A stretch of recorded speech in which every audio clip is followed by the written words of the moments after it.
Good morning, good afternoon, good evening, Dibani, depending on your location. Please join in this struggle to liberate our people from the contraption by liking and sharing our videos. Now let me give you the update. Release Nnamdi Kanu unconditionally as parting gift. Ohaneze tells Buhari. Now, the President Muhammadu Buhari has been urged to unconditionally release the leader of the indigenous people of Biafra, talking about Onyendu Mazi Nnamdi Kanu, from detention, as Buhari is set to leave office by May 29, 2023.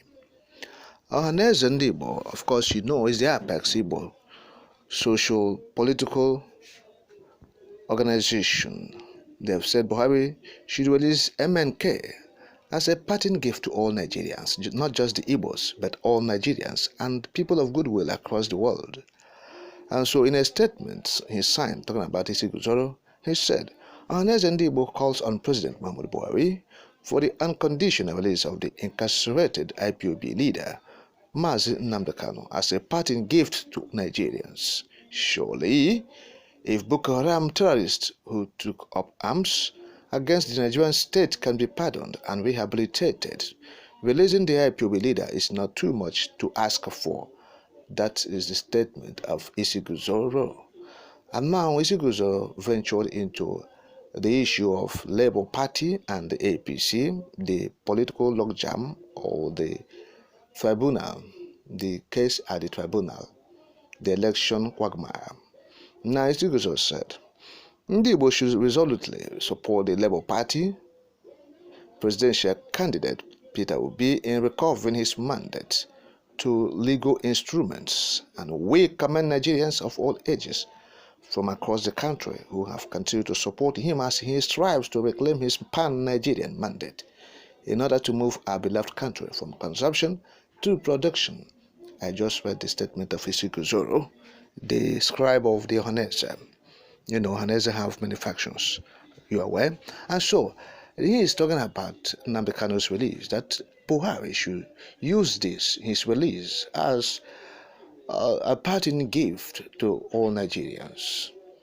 Of course, this is not a plea, if you ask me. This is supposed to be deserving. Mazi Nnamdi Kanu deserves to be released unconditionally. A lot of factors attributed to that point that I just made now.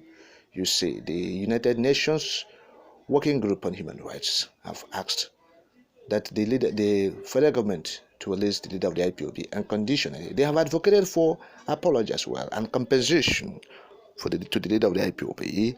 And again, the appellate court in Nigeria, the appeal court, they have said, look, all the criminal charges, they are frivolous, they are rules, they make no sense.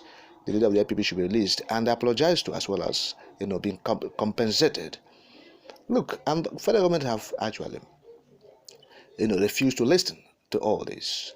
They don't want to do it. They want to obey the directive of the court or judgment of the court or the advocacy of the United Nations. So these things, they are saddening to us, sincerely speaking, not just to us, but to Ohaneze ndị Igbo, to Biafrans, to all Igbos, to all Nigerians of goodwill, and to all the people across the world, men and women of goodwill across the world. So nobody is happy. Nobody who's civilized is happy about this. And so Ohaneze is saying, Buhari, you are leaving office by May 29, all things being equal. Release this man from detention facility. You have been treating Boko Haram with kid gloves and the bandits with kid gloves. We are not talking about the Fulani herdsmen, the terrorists disguising as herdsmen that Buhari has been allowing to roam the street and killing people at will. Nobody's persecuting them or prosecuting them either. Okay, we have said it for the umpteenth time that even the governor of Benue State, the state that have witnessed more ferocious attacks from these herdsmen, have called on President Muhammadu Buhari and his government to designate the Fulani terrorists who masquerade as herdsmen, to designate them as terrorists, because they are terrorists. But Buhari said they are herdsmen, while they are killing people, destroying lives and property, with dangerous weapons and ammunition. And so what are we not talking about? Now it becomes so difficult for you to release the leader of the IPOB. Now, you have seen it. It's too difficult for Buhari because Buhari will not listen. His people, the Fulani people, will tell him not to do it, not to release MNK. They have said it already, that the call for the release of the leader of IPOB is null and void, that he should not be released. He should stay there and rot in detention facility. While Boko Haram members has been released from detention facilities and has been reintegrated into society. Some has been given a pride of place in the army, and they are there. So what are we not talking about? These are the things that have made people to be to be infuriated, angered. And when people are doing some certain things, they'll start blaming them for doing it, whereas you provoke it. You've seen it. And so that is it. Honest is saying, it is the last time. This is our demand we are making. This is the twilight of your administration. You are winding up. Barely 2 months now. 2 months. You vacate office. Release the leader of the IPOB. People we are protesting in Aba of late. And the central, military. They are mad dogs against the people who we are merely asking for the law of the lands to be upheld. They were asking for the rule of law from the federal government led by Buhari. Yes, the people were asking for the rule of law. The law court have said this, do it, that's rule of law. The constitution said this, do it, that's rule of law. Don't do your own. Don't be an imperial leader. Don't be a despotic leader. Don't be a tyrant. Don't be autocratic and dictatorial. That's what the people are saying. The court have said something, do it.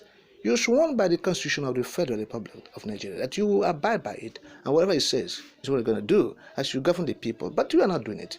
You have relegated it, and you are doing what you want and what your people are telling you to do. The Fulani people, what they are telling the president, who is a Fulani stock, that's what he's doing. It's appalling.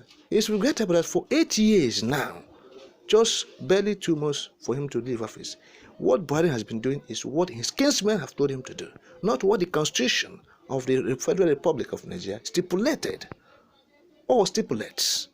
You see, this is wickedness. This is wickedness. To continue to keep this man in detention facility up until this moment is wickedness in the highest order. And we regret to say, look, what Buhari has done to Nigeria, sincerely speaking, for Nigeria to come out of it, it will take another 50 years. The rot in the system Buhari brought upon Nigeria, the backwardness Buhari brought upon Nigeria, the dungeon where Buhari has plunged Nigeria into, the abyss has plunged Nigeria into, it will take 40 to 50 years for the country to recuperate, recover from it. Yes? So that is what is happening. So Haneze is saying, release him as your parting gift. But we have told you now, Buhari is listening to his kinsmen, the Fulani men, or the Fulani people, and they have told him not to do so. Not to do so. So what is the fate of Nigerians as the APC succeeds itself? It's a big problem for Nigerians. It's a contraption indeed now. It is so obvious. People have looked at it, because when we talk about contraption, most people will begin to look at it. What are we saying? But it is obvious now, it has dawned on them that we are in a contraption. People don't know where to go or what else to do. They are confused and flabbergasted because of what is happening. The youths are completely, in a miss. They don't know what is happening. They don't know their future. Their future is purely, it's just gloomy. I tell you, it's gloomy and uncertain.